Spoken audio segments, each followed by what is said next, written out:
views and opinions expressed in this program are those of the participants and do not necessarily reflect the views of BronxNet or the program underwriters.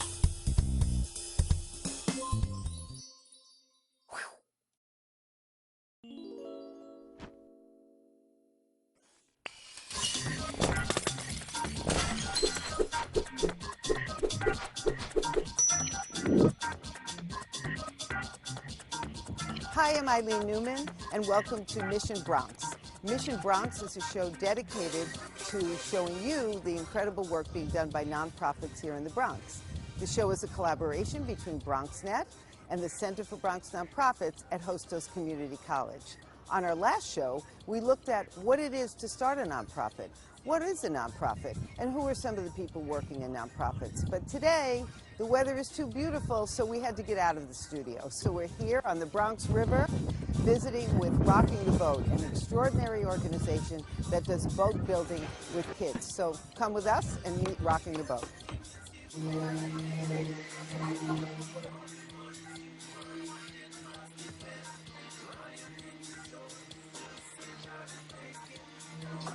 We're here with Adam Green, the executive director of Rocking the Boat, who gets to come to this fun place every day. So, Adam, how did you come up with this idea?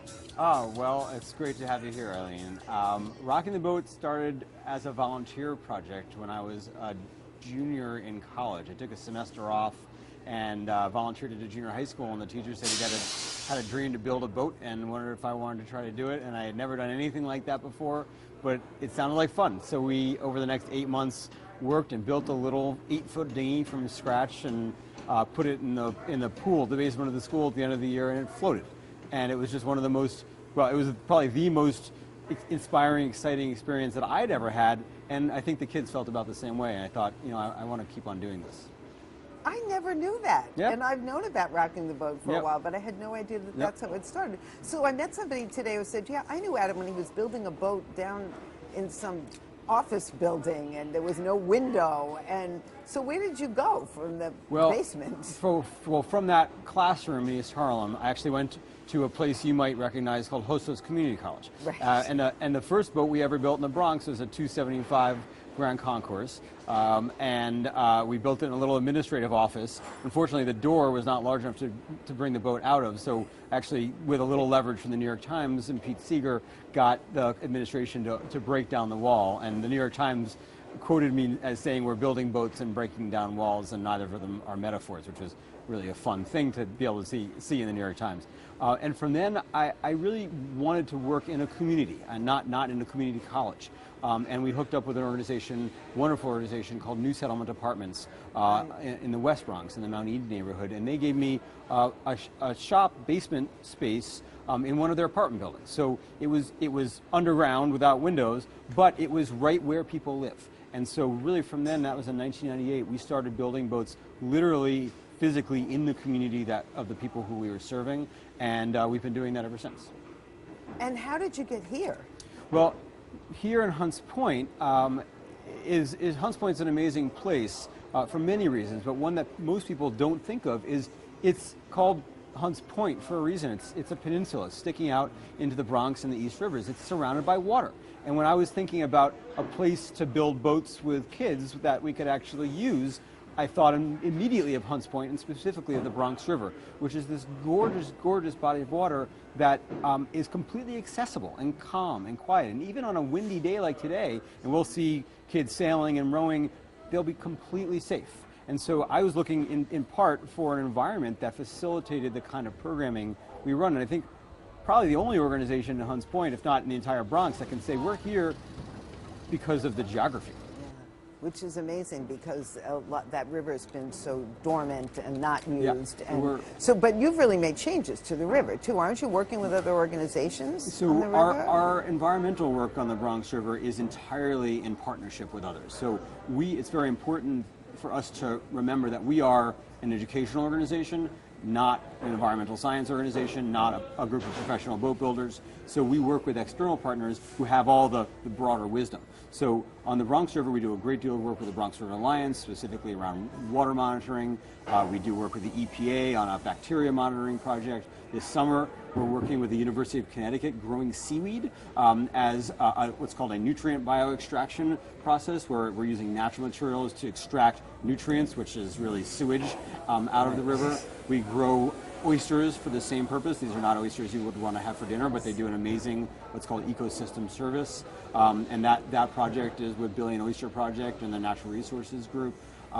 We built a 10,000 square foot wetland behind the ABC Carpet and Home, just up the river. Obviously that was in partnership with ABC. So in every one of our environmental projects, we're working with an external scientist, and we're sort of working for that scientist. Often we do the fundraising and then contract the scientist and then work for them doing the labor. But it's very important from an educational perspective that we have someone to report to.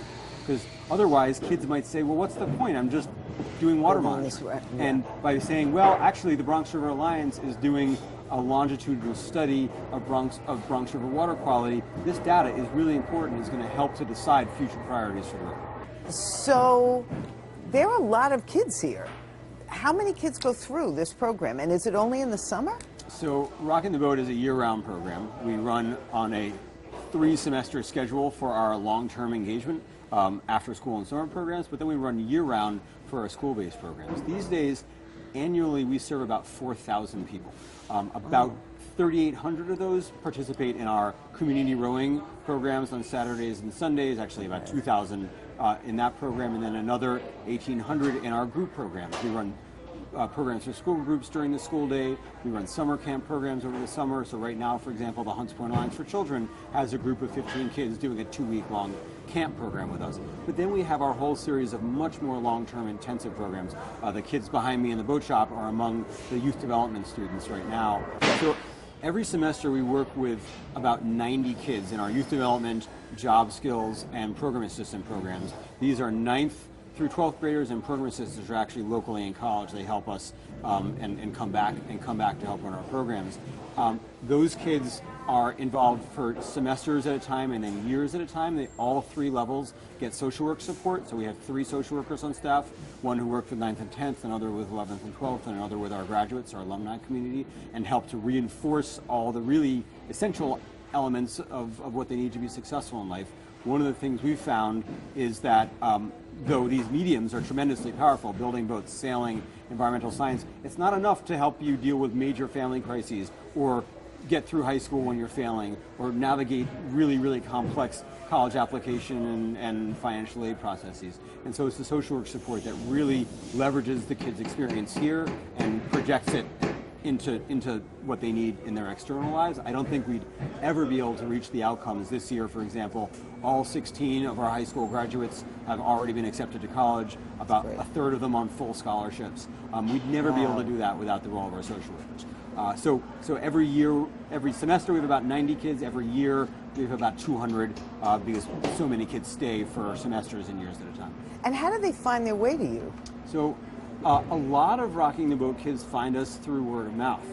Many of them participate in our school-based programs and our camp programs, and they've been with us just through those experiences. Others are siblings or neighbors of students who are already in the program, and then we also have some more sort of strategic relationships with local community-based organizations and schools who place kids with us. But more and more, we're looking not just to have adult-to-adult relationships with those external entities, but to actually engage them, much like this group of HPAC kids is here now. We're also working with Graham Wyndham, with Casita Maria, with nonprofits that we all know in the South Bronx. And these kids, having spent 2 weeks straight with us, learn a lot about Rocking the Boat and are given the opportunity to apply when they move into high school.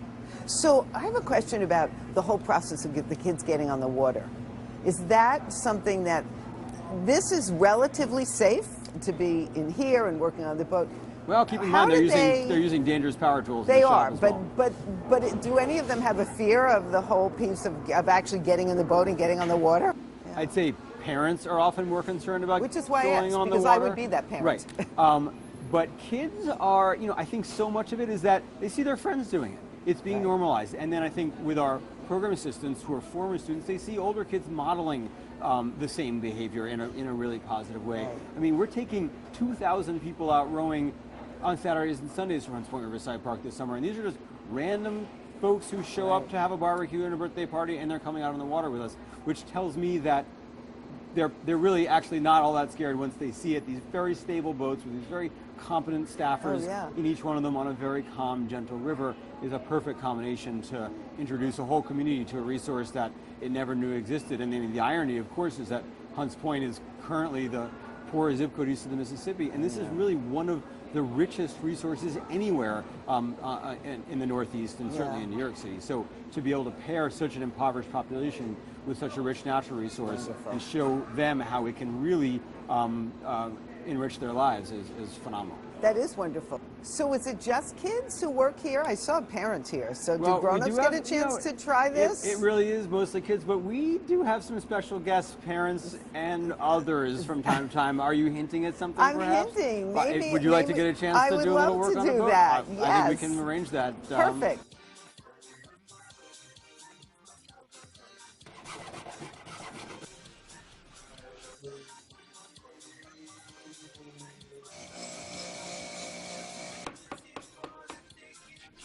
So before we go out on the water, I want to get a closer look as to what all of the young people here are working on.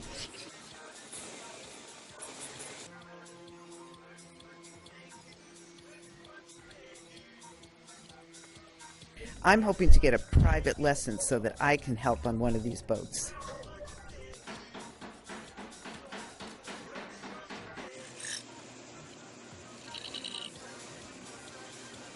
So I'm here with Barbara, and Barbara's going to teach you. Hi, Barbara. And she's going to teach us how to make this whole boat. Oh, maybe only a little section. Just a little section. Just a little section. Okay, Barbara, what are we doing? Okay, so we're going to use these. This is what we use to mix the paint when we're about to use it. And we're going to use it to make a pattern to help us patch up this part of the boat that broke off. Oh, how did it break off? That I don't know. I've never used this boat specifically because it's for racing. Oh, okay, okay. And so, Barbara, how long have you been here doing this? I've been here for a little over a year.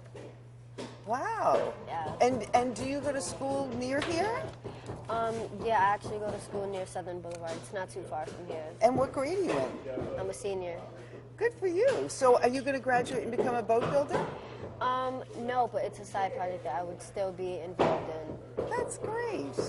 Okay, so show me what to do, since you're the expert. Push this one, so it's like against Okay, this. so we're going to put these together. Yeah. That's why we have the hot glue gun. Yeah, and I'm going to make a mark right here. What's your favorite part of all this? The boat launches. To see that awesome. The boats we made work out. So that we take off. Okay. And we put it aside. Okay. And you have one right here. And okay, so now... Hold it up. And and we do the top. Nope, not the top, the side. Oh, sorry. The side. Okay. And we measure. And you can take this and take the pencil. And line it up. So that's where we cut it. Okay. Right. And then we do the same for the top and the other edge. Oh, okay. So we're going to put it across the top the way. Yeah. Okay. So it's this. This has to go this way. Yeah. And then the other one goes on top of it. Yep. Whoops, wait a minute. And so this is, are we going to actually use these? We're going to use other wood. This is just an example of how this is just to help us get the measurements in. And then you'll take wood that's more like this. Plywood. Plywood. Yes. And it's just plywood? Yeah, this is plywood. A boat fully made with plywood. So did you start coming here because this was something you were interested in? Actually, no. When I came here, I came with my school for extra credit in science, and we were out on the water. And my friend actually convinced me and a couple of other of my friends to sign up for this. And once I started coming here, it was just like, I loved it too much and I had to stay. Oh, that's great. You know what? I'm not going to be able to do the cutting with you because I have to go out on the water now. But thank you. No problem. And it's great to meet you. While Barbara and her team were finishing up the patching of the boat, I threw a life jacket on and went out to meet Adam at the dock.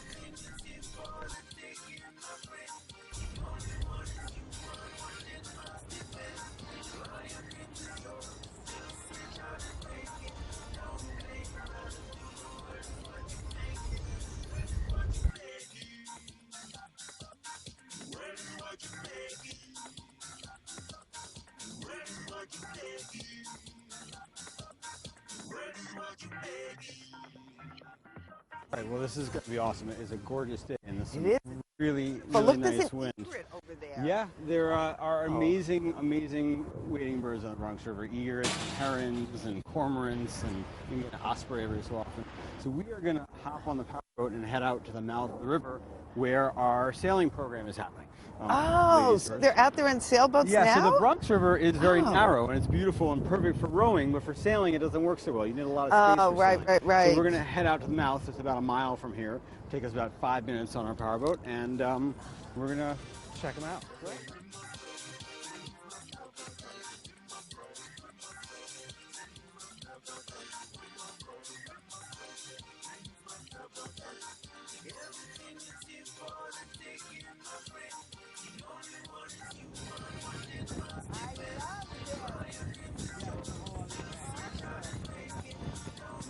And so this is the mouth of the Bronx River, and this is just a little, as you're going past this on the East River, if you were on a boat, you wouldn't even know there's river here. It just feels like a little cove. Yeah. But in fact, it's the mouth, and it creates a pretty awesome little spot to teach sailing. And so this is our sailing program in action. Wow. And what's happening here is program assistants are in, well, one of them is in that powerboat, a couple of the others are in the sailboats. They're guiding apprentices, so program assistants are in college, apprentices are in high school, and then apprentices are teaching middle school kids. So we have college kids guiding high school kids, teaching middle school kids all at the same time. And these are middle school kids from Hyde Leadership Charter School just up the street. And so there are two different kinds of boats sailing here. All built by Rock and Well, Boat? the wooden boats, Triumph with the RTB and Legacy with the yellow are built by us. Okay. And then the RS Visions are boats that are high-tech, modern designs that we bought. And actually, this is the first year of the sailing program. It's a major expansion for us. Yeah. We've been sailing for years, but never in a really, really structured, intentional way. It's always been much more casual, like, okay, let's get kids out and go sailing. Yeah. And now John, who is our sailing program director, is a very, very highly skilled and experienced sailing educator. And so we're actually right in their course, I'm realizing. There are two buoys, and these guys are sailing back and forth between the buoys. So he's used to coaching sailing as a sport. And you can see they're making a turn, they're tacking right around. That's why I can hear the kids screaming as it goes. Right. I would be one of those kids screaming. So let's head over. And the kayak, right? Yeah, Out there? that's Joaquin, our art director. Yeah. He's just doing some filming. So yeah, even our photography is done by Wooden Boat. He may be doing some video work today. Amazing photography. Yeah. By the way. And he's a former student as well. Yeah, which is great. Triumph and Legacy are traditional designs that we built here. Actually, all the oak in Triumph is from a tree we harvested from Pete Seeger's property. And all the. That's so nice. Yeah, and so really, I remember when he saw it, he said it. Hey Toshi, look, this is from our tree. Oh, that's wonderful. Yeah. And so he lives on. Yes, he definitely does in many ways. Great. Yeah. So they just drop these buoys in order to give them a course. So. I should have brought my camera. Yeah, and there's the Freedom Tower in the background. It's just amazing skyline. To realize where we are. So you can see here two different designs of boats, but they operate differently. And so really the plastic, the RS boats, are much more sort of precision design, and they can sail in much lighter wind. They can go much faster. But they're in that regard, they're much better teaching boats than our wooden boats. Oh, okay. Just like we don't make our own tools in the shop. We make our own tools for sailing, but the ones that are made by professionals and are made of modern materials can often be a lot more efficient. But the ones that you made are beautiful. They are beautiful, indeed. That with the Indeed. red sail. That's Yeah, I mean, both of these boats, so different people from different worlds of boating would look at that boat and go, oh my God, that's amazing, that's gorgeous. And people would look at that boat and go, oh, that's the coolest, fastest they know. boat, you know. So in both cases, these are very, very unique experiences that kids of any socioeconomic threshold would find special. Hey guys! Wow, and so this, look at that. So these guys are sailing into the wind. Right. Oh, look at that. Both boats. And bam! Right there. Wow. Yeah. So Gianmarco is a program assistant. He goes to City College. He's studying engineering at City College. And Marilyn and Catherine are sailing apprentices, and everyone else is a sailing student, and Denise here is a program assistant. Yeah. It's great because they stay connected to the program. Oh, yeah. It's like what Barbara said, you know, somehow she'll be connected to this. Yep, and that's the whole idea. The longer we work with kids, the deeper our impact is. And so we've very, very intentionally structured our program to engage kids for multiple years at a time. And you give them something to do that's real. Right. So it isn't just coming in and hanging out because as they stay with us, they move into different roles from being students, building and learning for themselves, to being apprentices, where they're actually building and doing work for outside clients to come back to teach. Right. This is amazing. So here it's just 2 apprentices, no program assistants in Legacy. That's amazing. Wow. So one of this kid's a little. Kind of little. One of John's amazing talents is he, from a very great distance, can manage these kids in these boats in a safe way. This visit seems to be all about the boats, but actually it's about more than that, as Adam takes us on a tour of Hunts Point and the organizations that surround Rocking the Boat. In addition, we're going to be looking at the environmental issues that have come up and that they've helped to work on as part of what they do here.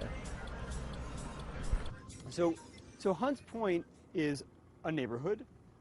It's a large industrial area with light industry and scrap metal and waste transfer stations and all those yucky things. But it's also the home of the country's largest food distribution center. And so there's a meat market, a fish market, and a produce market, all in Hunts Point. I think the stat is something like 15,000 truck trips a week are bringing food in and out, as well as the trains that run right in front of our door at Rocking the Boat, bringing produce into the market. Yeah, and so we hear mostly about how yucky all that diesel exhaust is, and it's one of the reasons why Hunts Point has some of the worst asthma rates and air quality in the city. But the other side of it is this is a tremendous, tremendous bounty of food that supplies the rest of the city. And so if we could somehow figure out a way to mitigate the negative impacts and highlight the positive ones, the market can be an incredible resource. Not to mention jobs and all the rest of it. Rocking the Boat has a very intimate relationship with the market in that Dorigo Brothers gives us as much produce as we can possibly eat. So we stuff our kids, they stuff themselves, but with, over the summer, grapes and raspberries and blueberries and fruit that I don't make enough money to buy in the quantities that we give kids. And we just go out there every Monday and pick up whatever we want and do that year round. And I've tried to thank Dorigo, and he's like, you don't realize how insignificant our contribution to you is, and he won't let me properly thank him because to us it's tremendously significant. But so we have a relationship that way. We've referred our students to work at a number of, as graduates, to work at a number of different businesses within the market. So we have a lot of different relationships. This is a recycling company, and they're very generous to us. We do tons of work with them too. In fact, this is Sims Metal Management. They're the largest recycling company in the world, and they hold the entire New York City curbside recycling contract. So they're the ones who are buying the plastic and paper that we put out in our back hallway. So actually, I'm really grateful for that. But they help us out a lot too. This green crane here, the Stennebagen, lifts our keel boat, our big 30-foot sailboat, off of the ground and into the water, and the opposite every fall, and so we can take it out to City Island. And yeah, they're great. They're great partners. They're a little noisy sometimes, but we love them. But they're dealing with. You know, one of the amazing things about the Bronx River, this is a salt marsh that we planted back with the City Parks Department in 2002, Spartina. Is that it's, well, for one, it's a real river that starts in White Plains and the high mountains of White Plains and flows 23 miles down to the mouth that we were just at. But it's also has a very minimal industrial footprint. So there are these three businesses: Sims, Casa Cement, and Sal's Scrap Metal are it. And that's it? And that's it. And so rather than the other urban waterways like Newtown Creek and Guanas, which have a significant industrial presence, this is really, like, we're not trying to reclaim the river from active industry. We are reclaiming it, certainly, right, but from abandoned like yards this. and buildings. Yeah. And the upshot of it is we're Another egret. You know, like a barge comes in here maybe once every 2 or 3 days, and that's it. So you know, it's basically, as you see, it's all ours to play with. And it's really quite wild, literally and figuratively wild.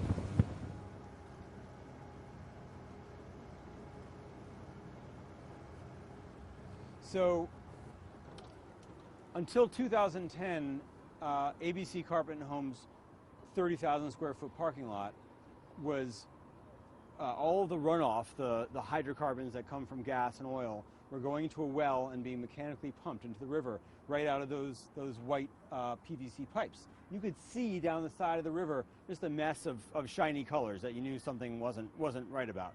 And so in 2010, we built a wetland behind ABC and ran a pipe from the existing pipes that takes that runoff all the way down into that wetland, and now it processes all the hydrocarbons that are released onto the parking lot through the wetland and then releases them clean into the river. So whenever it rains, all those oils are swept out the parking lot, go down the pipe into the wetland. Grasses that we planted do all the work of filtering them, and then it's released clean into the river. So, you know, unlike most of our environmental projects, which are not as physical and visual, this one, the kids put a tremendous amount of work in, but resulted in something that's very concrete and is doing something that's very real. And this isn't a pilot project. This is like the seaweed. We're not going to clean the river with that little bit of seaweed. It's an experiment. This is actually reduced. All that pollution that was going into the river is no longer going in, and that's a really exciting thing for all of us. Thank you for joining us on our wonderful visit to Rocking the Boat. If you want more information about the organization, go to rockingtheboat.org and check out future events. In other episodes, we'll be visiting other youth organizations. And join us next time when we'll take you on another adventure through the world of nonprofits in the Bronx.